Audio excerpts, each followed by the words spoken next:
Good morning to all my dear students. Class 9 chapter 3 biology का है बेटा। ये खाद्य संसाधनों में सुधार, इम्प्रूवमेंट्स इन फूड रिसोर्सेज। सबसे पहला टॉपिक इसमें पढ़ेंगे हम कृषि। भूमि में फसलें उगाने की कला तथा विज्ञान को कृषि कहा जाता है। देखिए, भूमि में फसल उगाना और उसकी जो कला होती है उसी को क्या कहते हैं?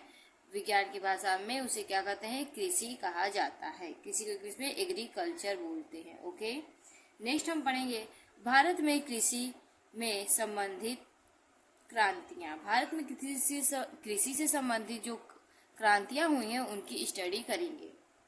जैसे हरित क्रांति, ठीक है, खाद्य या खाद्यान्न उत्पादन से, ठीक है, श्वेत क्रांति दुग्ध उत्पादन से, पीली क्रांति तिलहन, ठीक है, फसलों में उत्पादन के से, नीली क्रांति मत्स्य उत्पादन से, गुलाबी क्रांति देखिए प्याज और झींगा मछली के उत्पादन से थी, काली क्रांति क्या थी? पेट्रोलियम एवं खनिज तेल के उत्पादन से इसकी संबंध थी, ठीक है। धूसर क्रांति उर्वरक उत्पादन से थी, रजत क्रांति अंडा उत्पादन से था, और सुनहरी क्रांति बागवानी उत्पादन से। ये याद रखेंगे, इसमें से क्वेश्चन पूछा जाता है कि इसे श्वेत क्रांति किससे संबंधित है, तो आपको याद होना चाहिए कि श्वेत क्रांति दुग्ध उत्पादन से है, ठीक है। पूछा जाता है रजत क्रांति किससे संबंधित, तो अंडा उत्पादन से है। ओके, बहुत इंपॉर्टेंट है ये। नेक्स्ट आगे बढ़ते हैं हम। नेक्स्ट है फसलों का वर्गीकरण, क्लासिफिकेशन ऑफ क्रॉप्स। उत्पादन के आधार पर अगर देखें, उत्पादन के आधार पे, ठीक है, मानव द्वारा फसलों के प्रमुख प्रकार निम्नलिखित हैं, ठीक है। पहला है धान्य या अन्न फसलें। देखिए, धान्य फसलों की कृषि की जाती है। जो धान्य फसलें उनकी क्या है? कृषि की जाती है, जिससे हमें कार्बोहाइड्रेट की प्राप्ति होती है। इससे हमें क्या मिलता है? कार्बोहाइड्रेट मिलता है। एग्जाम्पल की बात करें उसके, गेहूं, धान, मक्का, जौ, बाजरा, ठीक है, ज्वार इत्यादि ये धान्य फसलें के एग्जाम्पल हैं। ओके, नेक्स्ट हम पढ़ेंगे दलहनी फसलें। देखिए, दलहनी फसलों की कृषि प्रोटीन की आवश्यकताओं की पूर्ति हेतु की जाती है। देखिए, जो दलहनी फसलें होती हैं उनका हम कृषि करते हैं किसकी आवश्यकताओं को पूरा करने के लिए? प्रोटीन की आवश्यकताओं को पूरा करने के लिए उसकी खेती की जाती है। इसका एग्जाम्पल देख ले दलहनी फसलों का, चना, मटर, उड़द, मूंग, अरहर, मसूर और लोबिया आदि। नेक्स्ट हम पढ़ेंगे बेटा ठेल युक्त चीजों वाली फसलें, ठीक है। तेल युक्त है ये, ठीक है, ध्यान रखेंगे, तेल युक्त चीजों वाली फसलें। ओके, इन पौधों से हमें आवश्यक वसा एवं तेल की प्राप्ति होती है। देखिए, तेल युक्त जो चीज होते हैं या फसलें होती है उनसे क्या होती है? हमें वसा या तेल की प्राप्ति होती है। एग्जाम्पल सोयाबीन, मूंगफली, तिल, ठीक है, अरंडी, सरसों, अलसी, नाइगर, सूरजमुखी इत्यादि इसके क्या है? एग्जाम्पल है। ओके, नेक्स्ट आगे बढ़ते हैं। सब्जियां, मसाले आदि फल, ठीक है, सब्जियां या मसाले तथा फल जो उनका स्टडी करेंगे। देखिए, सब्जियों, मसालों और फलों की फसलें हमें प्रोटीन, कार्बोहाइड्रेट और तेल की बड़ी सी मात्रा के साथ खनिजों, विटामिनों की रेंज प्रदान करती हैं, ठीक है। देखिए, ये सब जो सब्जी होती है, तेल होते हैं या फल होते हैं, ये हमें प्रोटीन, कार्बोहाइड्रेट, ठीक है, तेल, ये सभी को हमको बॉडी में क्या करते हैं? इसकी मात्रा अगर हम लेते हैं तो इससे सभी क्या होते हैं? बैलेंस रहते हैं। इसके अतिरिक्त पौधों से हमें रेशा, ठीक है, उदाहरण के लिए जूट, रुई, सन, केला और अलसी, ठीक है, शर्करा हमें मिलता है। देखिए, किससे? गन्ना से और चुकंदर से। ओके, तंबाकू, चाय, कॉफ़ी आदि प्राप्त होते हैं। देखिए फसल से ही हमें क्या होते हैं, ये सारी चीज़ों की प्राप्ति होती है। ठीक है, नेक्स्ट आप पढ़ेंगे चारा फसलें। ठीक है, देखिए जो गाय भैंस को चारा दिया जाता है उसके लिए भी फसल लगाई जाती है। इन फसलों का प्रयोग पशुधन के चारे के रूप में किया जाता है। ठीक है, जितने पशुधन उनके चारे के रूप में इसका यूज किया जाता है, जैसे बरसीम, जई, सूडान घास आदि। नेक्स्ट नंबर ऋतु के आधार पे भी डिवाइड किया गया है। इस आधार पर फसलों को 2 वर्गों में बांटा गया। इस आधार पर फसलों को कितने वर्गों में बांटा गया, 2 वर्ग में। ये इंपॉर्टेंट है ये वाला। ठीक है, देखिए खरीफ की फसल वर्षा ऋतु में उगाई जाती है। खरीफ की फसल किसमें उगाई जाती है, वर्षा ऋतु में उगाई जाती है। अर्थात खरीफ का मौसम जून के महीने से अक्टूबर के महीने तक होता है। अर्थात क्या होता है, जो खरीफ की फसल है वो किसमें, जून से लेकर अक्टूबर के महीने तक लगाई और उगाई जाती है। एग्जाम्पल की अगर हम बात करें इसका बहुत अच्छा एग्जाम्पल देखिए, यहाँ पे मैं बताने जा रही हूँ। धान, सोयाबीन, अरहर, मक्का, बाजरा, रुई, उड़द और मूंग खरीफ मौसम की फसलें हैं। खरीफ के मौसम की सभी क्या हैं, बहुत अच्छी लेवल की फसलें हैं। ओके, रबी की फसल, ये भी क्वेश्चन पूछा जाता है। रबी की फसल भी इम्पोर्टेंट है, ये भी देखिएगा। रबी की फसल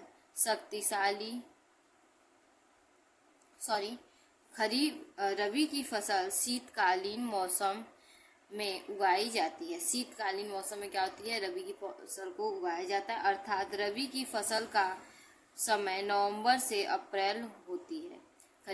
रबी की फसल जो होती है उसका जो टाइम होता है वो क्या होता है, नवंबर से अप्रैल के बीच होता है। उदाहरण की बात करें तो गेहूं, चना, मटर, सरसों, अलसी, गन्ना रबी मौसम की फसलें होती हैं। ठीक है, मीन्स ठंड के मौसम में उगाई जाती हैं। इसलिए कुछ फसलें हैं जो मार्च और जून के बीच उगाई जाती है। कुछ फसलें ऐसे भी होती है जिसे मार्च और जून के बीच में उगाया जाता है और जायद फसल कही जाती है। इन फसलों को क्या कहते हैं, जायद की फसल कही जाती है। ओके, नेक्स्ट आगे देखिए, फसल उत्पादन में सुधार, इम्प्रूवमेंट इन क्रॉप्स यील्डिंग्स।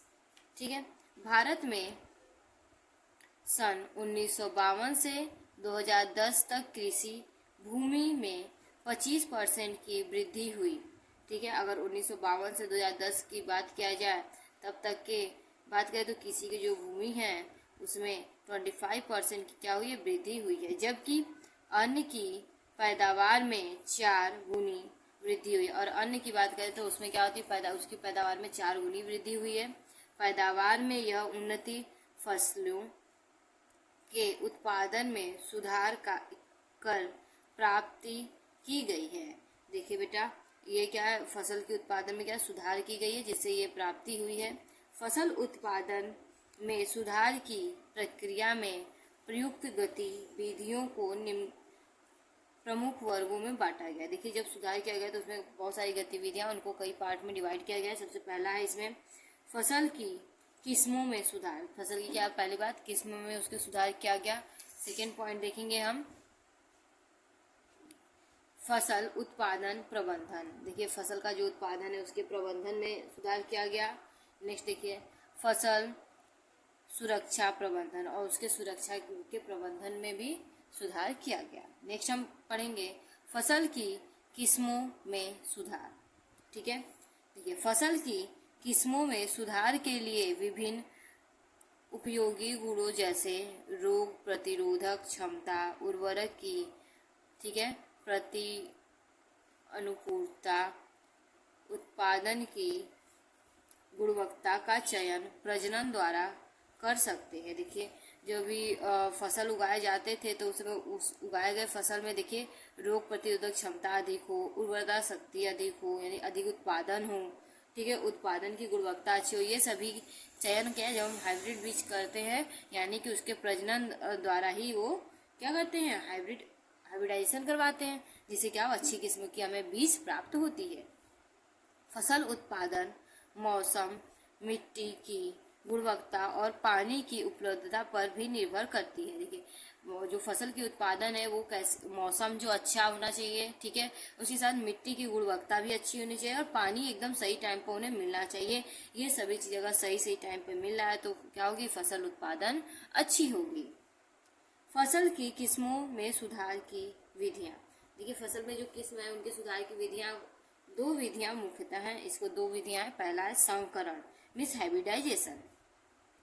देखिएगा, इस विधि में भिन्न आनुवांशिक गुणों वाले पौधों में संकरण द्वारा नई किस्म या उच्च उत्पादन किस्म प्राप्त की जाती है। देखिए क्या होगा, इस विधि में क्या कहता है कि आनुवांशिक गुण जो होते हैं उसके आधार पे संकरण कराया जाता है और उसके बाद अच्छी या उच्च उत्पादन वाली किस्म के पौधे प्राप्त किए जाते हैं। ठीक है,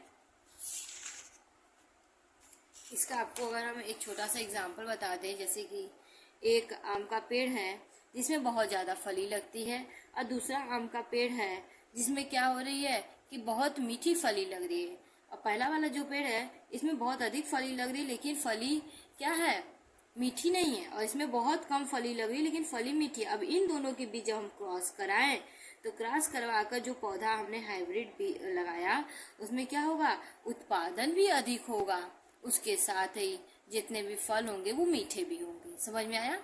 ओके, नेक्स्ट आगे देखते हैं।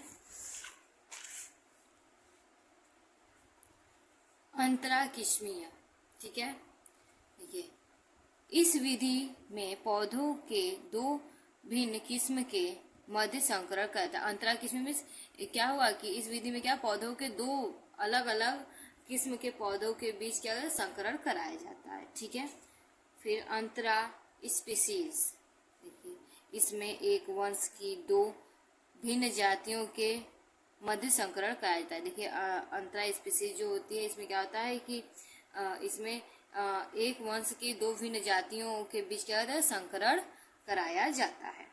नेक्स्ट अंतरावंशीज,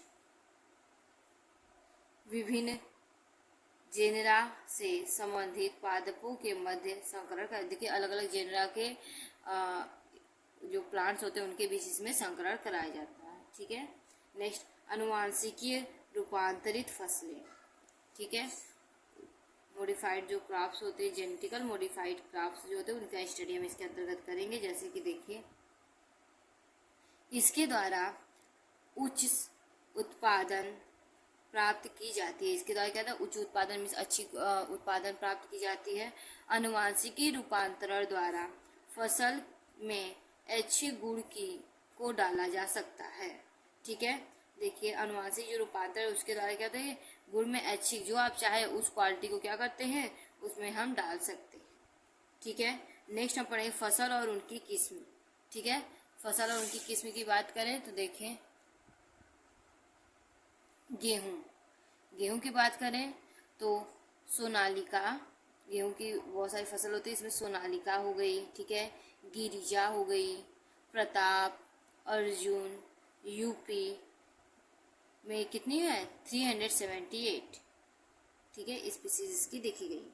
धान की अगर किस्म की बात करें सोना, जया, पद्मा, IR24, ठीक है, साकेत 3, मसूरी, बासमती, इसके 370 नस्लें देखी जाती हैं। ओके, आलू की बात करें तो कुफरी, अलंकार, ठीक है, फिर कुफरी, चमत्कार, कुफरी, बहार, कुफरी, ज्योति, ये सारी नस्लें देखी जाती हैं। मूंगफली की बात करें तो चंदा और कौशल, दो प्रकार की नस्लें मुख्यतः देखी जाती हैं। नेक्स्ट हम पढ़ेंगे फसल की किस्म सुधार के कारण। ठीक है, जो फसल है उसमें किस्म के सुधार हुए उसके क्या कारण थे, ठीक है, ये पढ़ेंगे। ये कुछ कारक जिसके लिए फसलों की किस्मों में सुधार किए जाते हैं वो निम्नलिखित है। ठीक है, देखिए कुछ कारक है जिनके लिए किस्मों को सुधार करना बहुत जरूरी है, वो निम्नलिखित है। पहला उच्च उत्पादन, अगर हम किस्मों में सुधार के हाइब्रिड बीज बनाए तो उसमें क्या होगा, सबसे पहले उच्च उत्पादन होगा। ठीक है, दूसरा उन्नत किस्में, अच्छी किस्म की हमें फसल प्राप्त होगी। नेक्स्ट जैविक तथा अजैविक प्रतिरोधकता, उसमें क्या होगा, जैविक और अजैविक प्रतिरोधकता क्षमता बढ़ेगी। नेक्स्ट ऐच्छिक, ठीक है, क्षय विज्ञान गुण, जैसा आप चाहो वैसा उसमें क्या करो, क्वालिटी में उसके चेंजेस ला दो, ऐसी क्वालिटी हो जाएगी। ठीक है, परिपक्वन काल में परिवर्तन, और जब आप चाहो तब उसे क्या करो, मेच्योर कर सकते हो। ओके, नेक्स्ट अब आगे पढ़ेंगे हम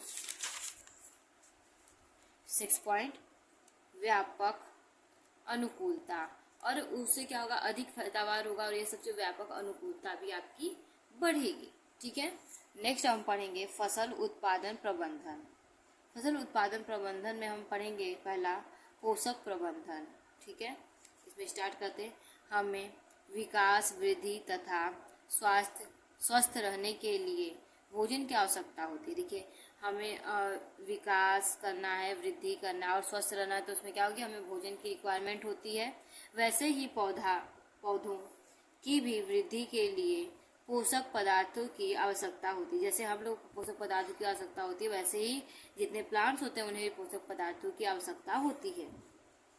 पौधों को पोषक पदार्थ हवा, पानी तथा मिट्टी से प्राप्त होती है। जो प्लांट्स होते हैं उनको न्यूट्रिशन किससे मिलता है, देखिए हवा से, पानी से और मिट्टी से मिलता है। ठीक है, पौधों के लिए 16 पोषक पदार्थ आवश्यक है। प्लांट्स के लिए अगर बात करें तो मुख्यतः 16 पोषक पदार्थ क्या है, आवश्यक है।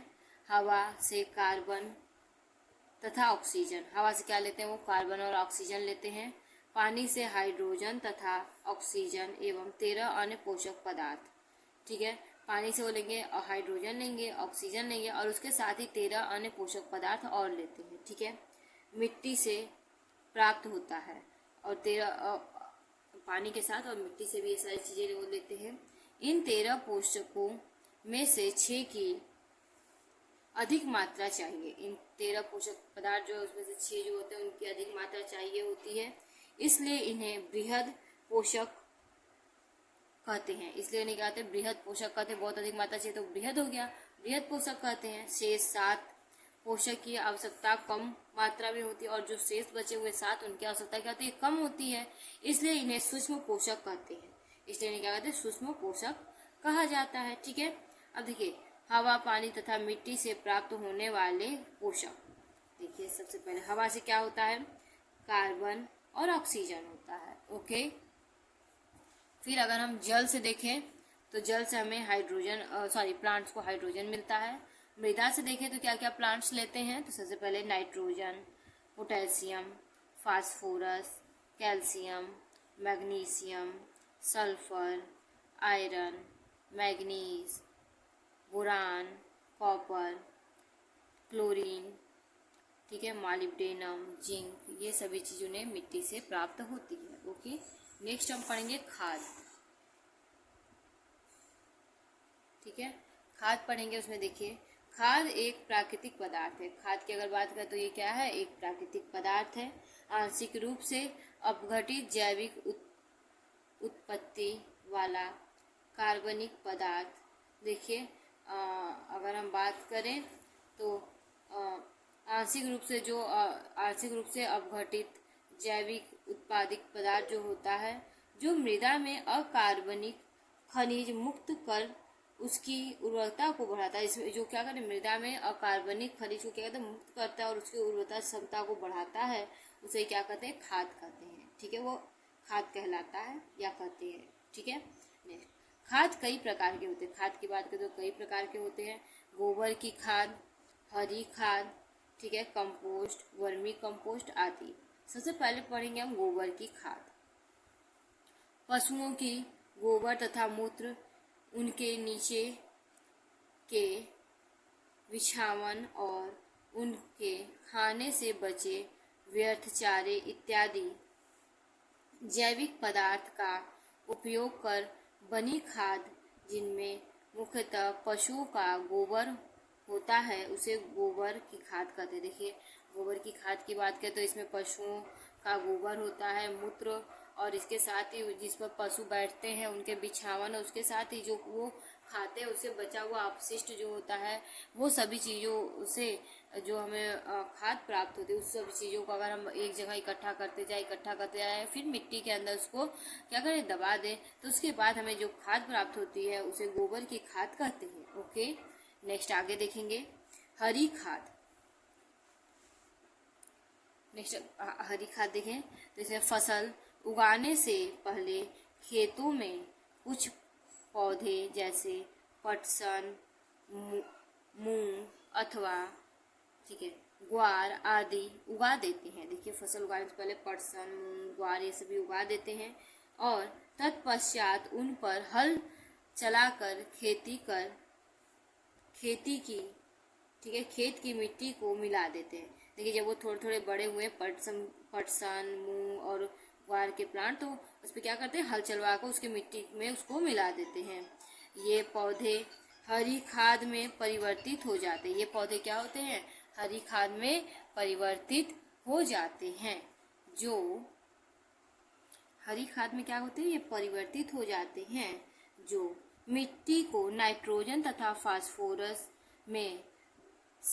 से परिपूर्ण करने में सहायक होते हैं। ये देखिए उसमें परिवर्तित हो जाएंगे खाद में, जब उनको मिला दिया जाता है तो उससे क्या होगा, मिट्टी में नाइट्रोजन और फास्फोरस की प्रचुर मात्रा प्राप्त हो जाएगी, जिससे जो फसल लगाएंगे उसमें नाइट्रोजन और आपका फास्फोरस की प्रचुर मात्रा मिलेगी और अच्छी फसल प्राप्त होगी। ओके, नेक्स्ट हम पढ़ेंगे कंपोस्ट तथा वर्मी कंपोस्ट। ओके, कंपोस्टी प्रक्रिया जिसमें कृषि अपशिष्ट पदार्थ जैसे पशुधन, देखिए कंपोस्टी करण जो प्रक्रिया होती है जिसमें क्या होता है कि सबसे पहले अपशिष्ट पदार्थ जैसे कि पशुधन का मूत्र, गोबर आदि, सब्जी के छिलके एवं कचरा, ऐसे कचरा जो क्या हो कि जल्दी से डिकम्पोज हो जाए। ओके, जैसे घर से निकलने वाला कचरा हो गया, आलू का छिलका और ये सभी, ठीक है। जानवरों द्वारा प्रयुक्त चारे जो कि वो न खाए हो, छोड़ दिए हो, ठीक है। घरेलू कचरे, सीवेज कचरे, फेंके हुए खरपतवार आदि को गड्ढे में ठीक है अपघटित कर देते हैं। इसमें क्या होगा, ये सभी चीज को किसी गड्ढे में डालकर उसको ढक देंगे, ठीक है। फिर लगभग 1 मंथ में उसको या फिर 2 वीक में उसको ओपन करेंगे, तो वहाँ पे क्या होगा कि प्रचुर रूप से वो खाद में परिवर्तित हो गया रहता है। नेक्स्ट हम पढ़ेंगे उर्वरक, ठीक है। उर्वरक व्यावसायिक रूप में तैयार पादप पोषक है, ठीक है। उर्वरक क्या है, व्यावसायिक रूप से तैयार किया हुआ पादप पोषक है। उर्वरक नाइट्रोजन, फास्फोरस और पोटेशियम प्रदान करते हैं। उर्वरक की बात करें तो वो प्लांट्स को नाइट्रोजन, फास्फोरस और पोटेशियम प्रदान करते हैं। इसके साथ ही ये पत्तियों, ठीक है, शाखाओं एवं पुष्प की वृद्धि करते हैं। ये पत्तियों, शाखाओं, पुष्प की क्या करते हैं, वृद्धि करने में सहायक होते हैं। इनका उपयोग उच्च पैदावार हेतु किया जाता है। इनका यूज किया जाता है उच्च पैदावार, अच्छी क्वालिटी पैदावार के लिए इसका यूज किया जाता है। इसका उपयोग उचित समय पर फसल बोने से पहले या खाद में, ठीक है, करना चाहिए। इसका यूज क्या करना चाहिए कि फसल बोने से पहले या फिर खाद में मिलाकर इसका यूज करना चाहिए। उर्वरक भूमि से पानी में घुलकर वह बह जाता है। उर्वरक क्या होता है कि पानी में घुलकर क्या हो सकता है, बह सकता है तथा खाद जाल में पहुंचकर मानव हेतु नुकसानदायक होता है। और वो खाद जाल यानी फूड वेब में पहुंच जाएगा तो उससे क्या होगा कि मनुष्य या फिर जितने भी जीवधारी हैं उनको क्या करेगा, परेशानी कर सकता है, यानी खतरनाक या नुकसानदायक उनके लिए हो सकता है, हार्मफुल हो सकता है। मुख्य प्रकार की रासायनिक खाद देख लीजिए, ठीक है। सबसे पहले नाइट्रोजन उर्वरक, पोटेशियम उर्वरक और फास्फोरस उर्वरक। नाइट्रोजन देखिए नाइट्रोजन यूरिया में कितनी होती है, 46.6%। उसमें अमोनिया कितनी होती है, 34.0% नाइट्रेट में होती है, ठीक है, अमोनियम। पोटेशियम क्या होता है, पोटेशियम 44% होता है, ठीक है, नाइट्रेट फॉर्म में, और पोटेशियम कितना होता है 60% क्लोराइड फॉर्म में। ठीक है, नेक्स्ट देखिए, अमोनियम 48% फास्फेट के फॉर्म में और सुपर फास्फेट के फॉर्म में 45% होता है। नेक्स्ट आगे पढ़ेंगे,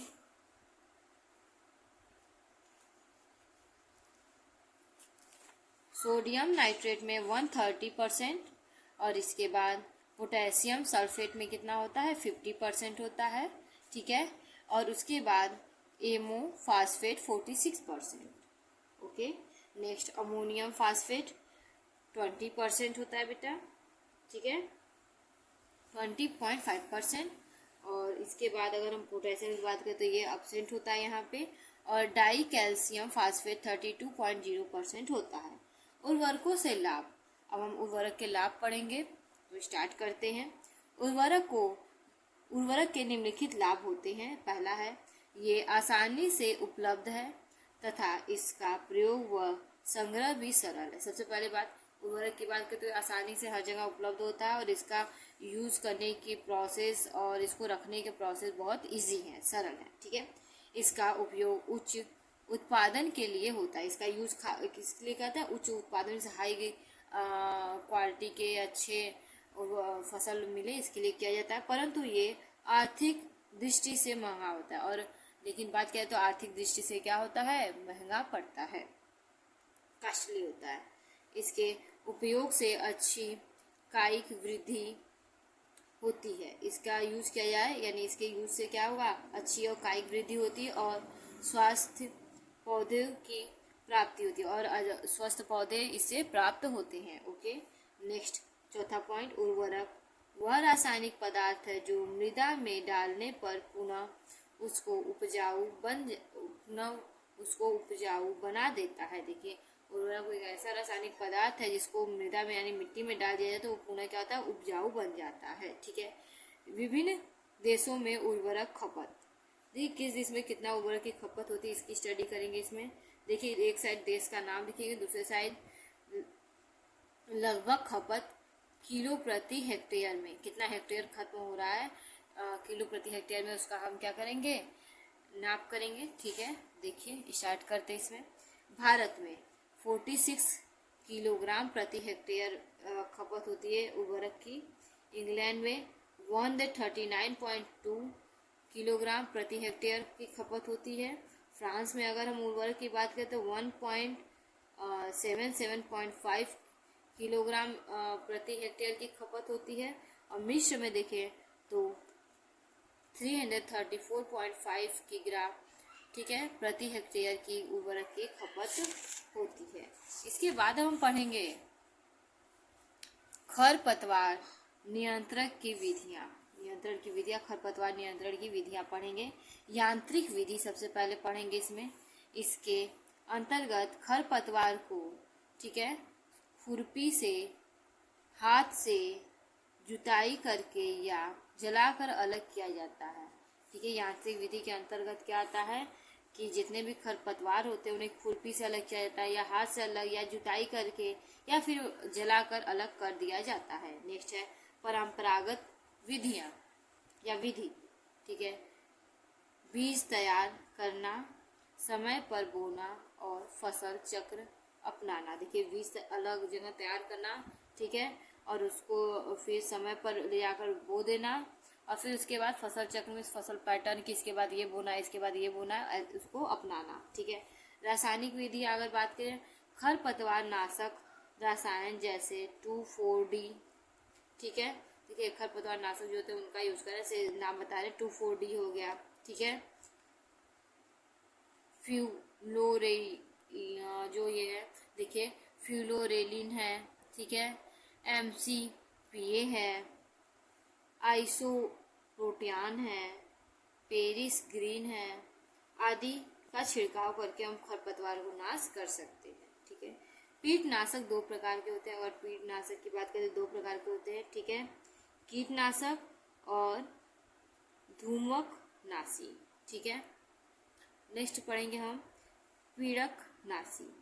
ठीक है, पीड़कनाशी की बात करते हैं तो पहला इसमें DDT आ गया, दूसरा आ गया BSC, तीसरा है आपका मेलाथियन, चौथा है कॉपर ऑक्साइड, ठीक है, कॉपर ऑक्साइड क्लोराइड है इसका पूरा नाम, ठीक है, पांचवा है जिंक फास्फेट और छठवां है वॉफरिन, ठीक है। हम पढ़ेंगे धूमक।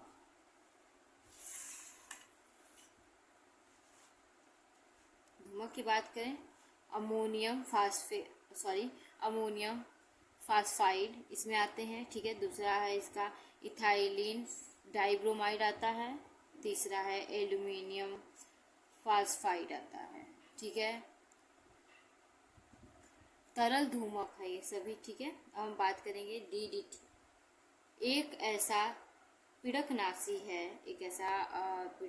पदार्थ है जिसका अपघटन नहीं हो सकता, ठीक है, इसका अपघटन नहीं हो सकता है, ये थोड़ा सा स्टैंडर्ड टाइप का है और यह कई वर्षों तक मिट्टी में रहता है। और ये क्या होता है, कई वर्षों तक अगर आप डाल दिए DDT तो कई वर्षों तक मिट्टी में बना रहता है।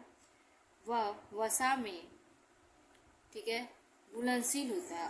देखिए ये जल में घुलनशील नहीं होता, वसा में क्या होता है, घुलनशील होता है। यह मनुष्य और अन्य जंतुओं के लिए हानिकारक होता है। ये मनुष्य और उसके साथ ही अन्य जो जंतु होते हैं उनके लिए क्या होता है, हार्मफुल होता है। पीड़कनाशी प्रदूषक जल में से उत्पादक स्तर में प्रवेश कर जाता है। देखिए कीटनाशक जो होता है वो प्रदूषित जल से उत्पादक में भी प्रवेश कर सकता है। ये पर्यावरण प्रदूषण का कारण है, ये पर्यावरण को प्रदूषित करता है, ठीक है। अब कीट पीड़क, ठीक है। कीट पीड़क निम्नलिखित प्रकार से फसलों पर आक्रमण करते हैं, ठीक है। पहला बात करेंगे, जड़ तथा तने में छेद करके टोप, बोरा तथा सूट बोरर, लार्वा एवं कैटरपिलर हैं, ठीक है।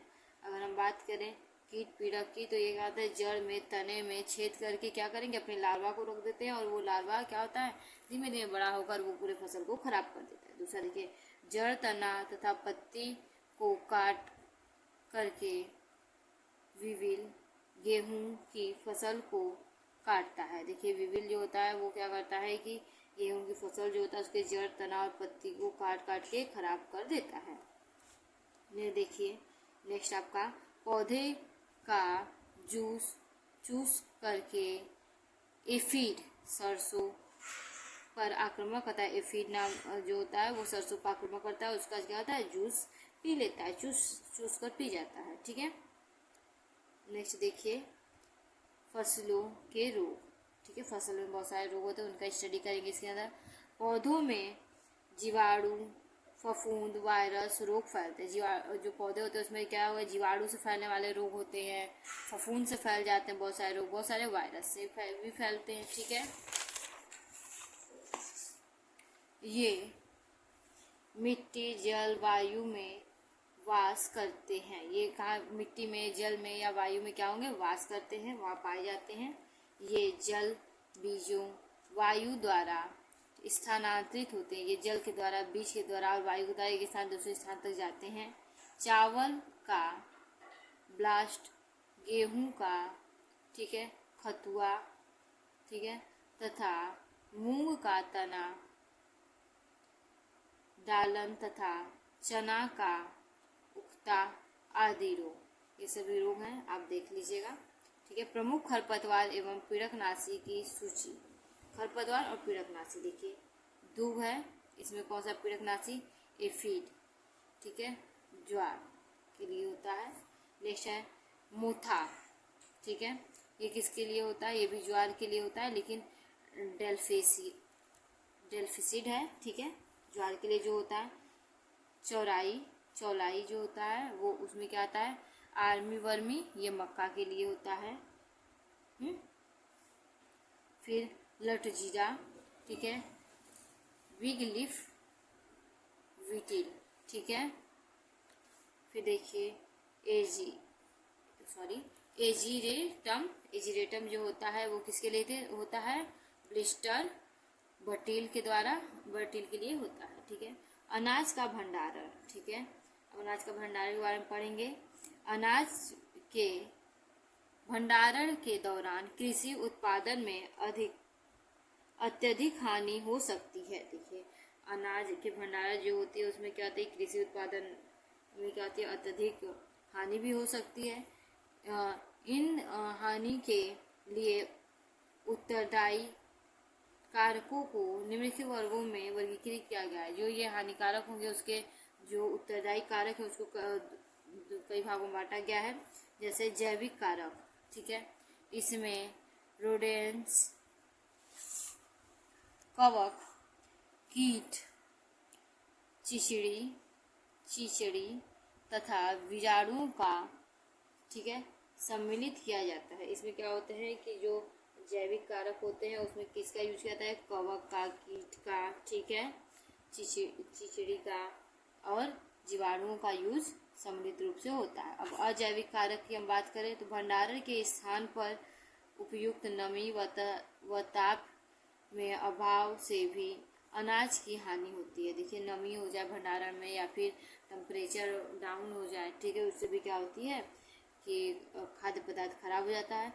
इसका अनाज पर निम्नलिखित प्रभाव पड़ता है। इसका अनाज जो होता है रखा हुआ उस पर क्या होता है, बहुत सारे प्रभाव पड़ते हैं। जैसे गुणवत्ता का ह्रास, उस क्वालिटी में क्या होगी, कमी आ जाएगी।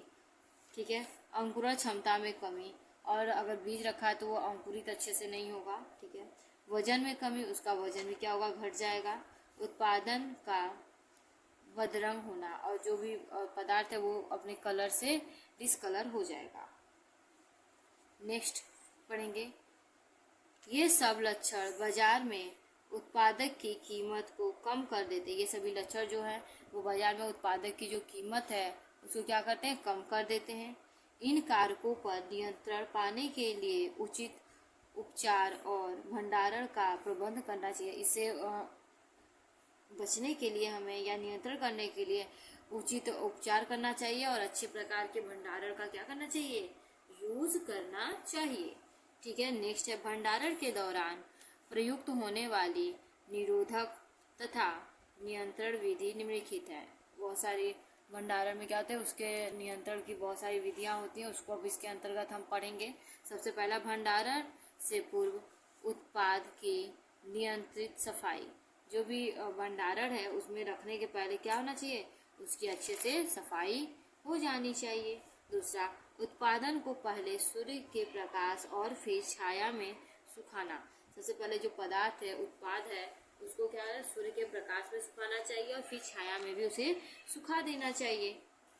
इसके बाद देखिए, पीड़कों के नियंत्रण हेतु धूमक या का प्रयोग। ठीक है, पीड़कों से बचने के लिए पूरे धूमक में धुआं अच्छे से कर देना चाहिए। ठीक है, धूमक से कीट, ठीक है, पीड़कों पर कुछ रसायनों के धूमक का उपयोग किया जाता है। उसमें क्या है, अच्छे से धूमक कर देंगे तो इससे क्या होगा कि कुछ ऐसे जीवाणु होंगे, कुछ ऐसे बैक्टीरिया होंगे, वो उसमें से हट जाएंगे। ठीक है, नेक्स्ट हम पढ़ेंगे पशुपालन। तो ये हम नेक्स्ट वीडियो में पढ़ेंगे। आशा करती हूँ ये चैप्टर यहाँ तक आप सभी लोगों को समझ में आया होगा। आप सभी अच्छे से स्टडी करिए। नेक्स्ट वीडियो में हम पशुपालन लेकर आएंगे। Okay, thank you.